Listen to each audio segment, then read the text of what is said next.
Аферист мошенниктерди кармаган менин видеолорум бара-бара коркунучтуу болуп бара жатат.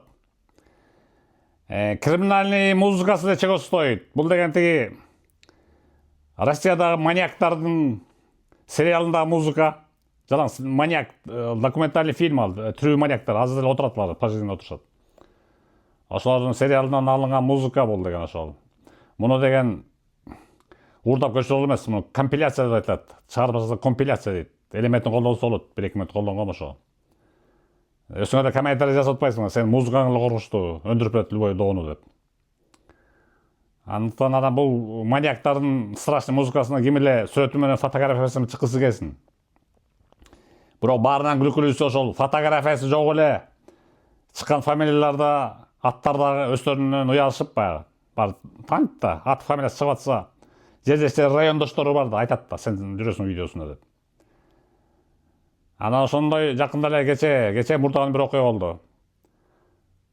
Кабаев Турузбек Жайлобаевич деген районунун айтпай эле коеюн. Ошонун досу арстанган, мончо баласы соом жеп кетти деп. Менин видеомду чыгар замат ошол Кабаев Турузбек же абердүү жигит. Же менин видеомдан подкриминальный музыку, маньяктардын музыкасында. Видеосы чыгып турганына чыдай алган жок. Же өзү абердүү жигит. Сүрөтү чыккан жок башка, сүрөт таппай койгондон экен. Сразу берки менен келишип, вась болуп экөө достошуптур. Демек молодец Кабаев Турузбек Жайлобаевич. Анын ортосунда сенин карындашыңа киришти. Айтор табыштыңар берки аман-тур менен. Алыштыңар, бериштиңер, дооңорду карасаңар жактыңар. Ал эми ошол менин дагы абдан көп клиенттер бар Кыргызстан боюнча. Айтасыңар, мен фотография жок деп туруп калып атасың. Фотосун кантип табам ал мошенниктин. Фотографиясы жок бере бергиле. Ошо силер берген киши ал фамилия, аты жөнү, отчествосу бирөө эле да, туурабы, району бирөө эле, айылы бирөө эле. Природада, жаратылыштан да кишинин 5-6 эмес да, бирөө эле да, туурабы. Өзүн өзү тааныйт, уят болот. Тааныгандар жиберет дагы.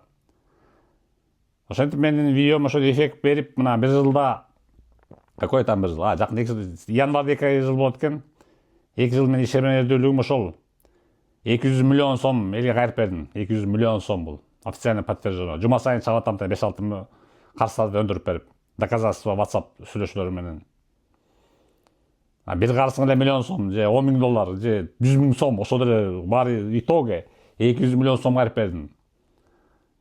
Бир жылда, то есть 2 жылда, январда 2 жыл болот экен. Так что шунака.